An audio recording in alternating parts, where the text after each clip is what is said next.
जय श्री कृष्णा। राधे राधे। हरतालिका तीज का व्रत रखने वाली सभी बहनों की हार्दिक शुभकामनाएं। यह व्रत भाद्रपद माह के शुक्ल पक्ष तृतीया तिथि को रखा जाता है। हरतालिका तीज का व्रत महिलाएं अखंड सौभाग्य और पति की दीर्घायु के लिए हर साल सच्ची श्रद्धा और आस्था के साथ रखती है। इस साल हरतालिका तीज का व्रत 6 सितंबर शुक्रवार को रखा जाएगा। यह बहुत ही कठिन और निर्जल व्रत होता है। इसको निराहार रख कर करना चाहिए। जिस दिन तीज होती है उस दिन सूर्योदय से यह व्रत आरंभ होता है और चतुर्थी के सूर्योदय के बाद इसका पारण किया जाता है।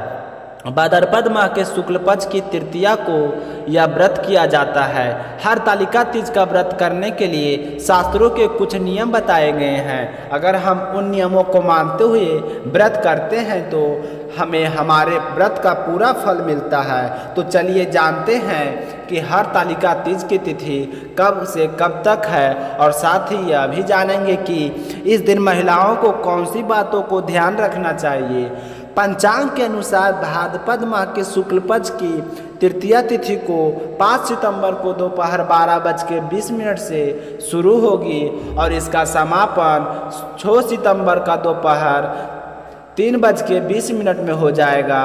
तो उदय तिथि के अनुसार 6 सितंबर को इस तीज का व्रत रखा जाएगा। हरतालिका तीज व्रत में महिलाएं निर्जल उपवास रखते हुए लंबी आयु की कामना के साथ भगवान शिव और माता पार्वती जी की पूजा करती है। इस दिन महिलाओं को गलती से भी क्रोध नहीं करना चाहिए। अगर वह हमेशा ऐसा करती है तो उनका व्रत अधूरा माना जाता है और हरतालिका तीज का व्रत रखने का संकल्प करने के बाद में यह व्रत तोड़ना नहीं चाहिए। ऐसा करने से सौभाग्यशाली स्त्रियों को भी अशुभ परिणाम प्राप्त होते हैं। व्रत रखने वाली महिलाओं को रात्रि में सोना भी नहीं चाहिए और पूरी रात जागरण करते हुए भगवान के शिव कथा स्रोत का पाठ करना चाहिए। पति की लंबी उम्र के लिए व्रत रखने वाली महिलाओं को इस दिन व्रत का पालन करते हुए पति से किसी भी तरह का कलेश नहीं करना चाहिए। ऐसा करने से भगवान शिव नाराज हो जाते हैं और हमारा व्रत पूर्ण नहीं होता।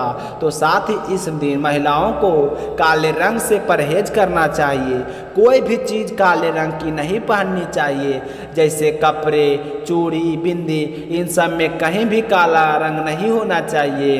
हरतालिका तीज की कथा सुनने के बाद में अपने बड़े बुजुर्गों को पैर छूकर उनका आशीर्वाद लेना चाहिए। हरतालिका तीज का व्रत महिलाओं पति के बेहतर स्वास्थ्य और उनकी दीर्घायु के लिए करती है। तो ऐसे ही पतियों को भी करनी चाहिए कि अपनी पत्नी के लिए सुहाग का सामान, आभूषण, नए वस्त्र आदि लाकर उन्हें उपहार में देना चाहिए। ऐसा करने से उनका दाम्पत्य जीवन खुशियों से भरा रहता है। साथ ही इस दिन पतियों को घर के तमाशिक चीज़ों का सेवन नहीं करना चाहिए। भूलकर भी शराब, मांस, मछली, अंडा, लहसुन और प्याज का प्रयोग नहीं करना चाहिए। हरतालिका तीज के व्रत के दिन पतियों को स्वयं के साथ हर मामले में अपनी पत्नी का सहयोग करना चाहिए। इस व्रत में मन, वचन और कर्म की शुद्धता सबसे ज़्यादा मायने रखती है। तो यह थी हरतालिका तीज व्रत से जुड़ी हुई कुछ महत्वपूर्ण जानकारी। उम्मीद करता हूँ कि आप लोगों को ज़रूर पसंद आया होगा। तो आप सभी बहनें शीला भक्ति चैनल को सब्सक्राइब करके इस वीडियो को ज़्यादा से ज़्यादा दूसरी बहनों में शेयर करें। व्रत दिन 6 सितंबर शुक्रवार को इसी चैनल पर बहुत ही सुंदर कथा प्रस्तुत की जाएगी। तो आप सभी बहनें उस कथा को सुने और भगवान शिव गौरी का आशीर्वाद प्राप्त